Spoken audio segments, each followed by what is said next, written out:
नमस्कार दोस्तों, आज के हमारे इस वीडियो में हम आपके लिए उत्पन्ना एकादशी की व्रत कथा लेकर आए हैं।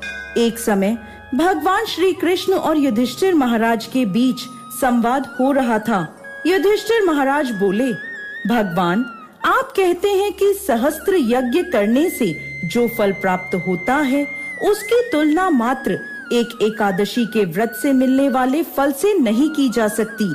कृपा आप मुझे बताएं कि यह एकादशी इतनी विशेष क्यों है और किस प्रकार यह इतनी मंगलमय बनी। इसके उत्तर में भगवान श्री कृष्ण कहने लगे, राजन, मार्गशीर्ष मास के कृष्ण पक्ष में आने वाली एकादशी पर भक्त को एकादशी व्रत करना प्रारंभ करना चाहिए। इसे उत्पन्ना एकादशी कहते हैं। इस प्रकार भगवान ने उत्पन्ना एकादशी की व्रत कथा शुरू करी। सतयुग में एक समय मूर नामक एक अत्यंत भयानक दैत्य रहता था, जिसने अपने क्रोध और बाहुबल से स्वर्ग के राजा इंद्र सहित समस्त देवताओं को पराजित करके अपने नियंत्रण में कर लिया था।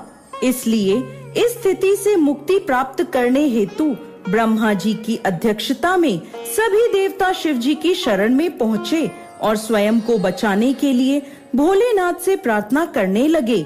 तब भोलेनाथ बोले, हे देवराज इंद्र, इस घोर कष्टमय स्थिति से आपको केवल भगवान श्री हरि मुक्ति प्रदान कर सकते हैं। इसलिए आप उनकी शरण में जाइए, वो अवश्य आपको संरक्षण प्रदान करेंगे। यह सुन सभी देवतागण भगवान श्री हरि की शरण में क्षीर सागर पहुँचे। वहाँ जाकर उन्होंने भगवान विष्णु से प्रार्थना करी और कहने लगे, हे कमल नयन, हे मधुसूदन, आप सदैव अपनी शरण में आने वालों की रक्षा करते हैं।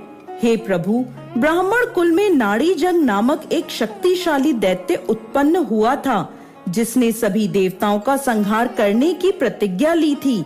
उसका पुत्र है मूर। इसकी नगरी का नाम है चंद्रावती और इस दैत्य ने त्रिलोक में हाहाकार मचाया हुआ है। इसने सभी देवताओं को पराजित कर अपने पराधीन कर लिया है। हमारी रक्षा करें। यह सुनकर भगवान श्री हरि क्रोधित हो गए और उन्होंने सभी देवताओं से कहा कि वह सभी इसी क्षण चंद्रावती पर आक्रमण करें और भगवान स्वयं इस युद्ध का नेतृत्व करेंगे। जब मूर दैत्य ने उन सभी को अपनी नगरी की ओर आते हुए देखा, तो वो अपने सैनिकों के साथ गर्जना करता हुआ आगे बढ़ा। भगवान और मूर दैत्य के बीच भयानक युद्ध हुआ। मूर दैत्य ने अपनी मायावी शक्तियों का प्रयोग किया और भगवान श्री हरि उसे परास्त कर रहे थे। इस प्रकार देवताओं के 1000 वर्षों तक यह युद्ध चलता रहा। इसके बाद भगवान ने अपनी एक दिव्य लीला प्रकट करी। भगवान अचानक युद्ध क्षेत्र से अदृश्य हो गए और बद्रिका आश्रम में चले गए। वहां उन्होंने हेमावती नाम की एक अत्यंत सुंदर गुफा में विश्राम किया। जब मूर को यह बात पता चली कि भगवान विश्राम कर रहे हैं, तो उसने निश्चय किया कि अब वो भगवान श्री हरि का वध कर देगा। उसी क्षण वो उस गुफा में पहुंच गया। उसी समय भगवान के शरीर से एक अति तेजमय कन्या उत्पन्न हुई। वह बिजली के समान तीव्र और समस्त अस्त्र शस्त्रों से सुसज्जित थी। इस कन्या ने मूर को युद्ध के लिए ललकारा। इस अत्यंत कांतिमय कन्या को देखकर मूर भी आश्चर्यचकित हो गया। युद्ध की ललकार को उसने अनसुना नहीं करा और उसने भगवान को छोड़कर उस कन्या से युद्ध प्रारंभ कर दिया। अचानक उस कन्या ने सभी अस्त्रों का विनाश करते हुए उसका सिर धड़ से अलग कर दिया, जिससे उसकी मृत्यु हो गई।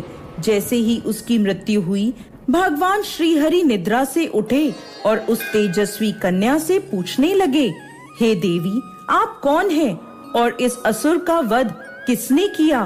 तब वह कन्या हाथ जोड़कर विनम्रता से कहने लगी, हे पूर्ण पुरुषोत्तम भगवान श्री हरि, मैं आपके ही दिव्य शरीर से उत्पन्न हुई हूँ और यह आपको क्षति पहुँचाना चाहता था, इसलिए मैंने इसका वध कर दिया। ये सुन भगवान अत्यंत प्रसन्न हुए और कहने लगे, हे देवी, आपने सभी देवताओं को इस महान संकट से बचाया है और आपके इस पराक्रम से मैं अति प्रसन्न हूँ। आपको जो वर चाहिए मांग लीजिए। यह सुन वो कन्या बोली, हे प्रभु, यदि आप मुझसे प्रसन्न हैं तो मुझे वरदान दीजिए कि आज के दिन मैं उत्पन्न हुई हूँ, जो भी व्यक्ति आज के दिन उपवास कर आपकी पूजा आराधना करे, मैं उसके समस्त पाप नाश कर सकूं। जो भी व्यक्ति आज के दिन संध्या के समय भोजन ग्रहण करे या संपूर्ण उपवास का पालन करे, आप उस व्यक्ति को सुख, संपत्ति और मोक्ष प्रदान करेंगे। ये मेरी इच्छा है। यह सुनकर भगवान श्री हरि बोले, हे देवी, आप मेरी आध्यात्मिक शक्ति के रूप में कृष्ण पक्ष के 11वें दिन उत्पन्न हुई हैं, इसलिए संसार आपको एकादशी के नाम से जानेगा।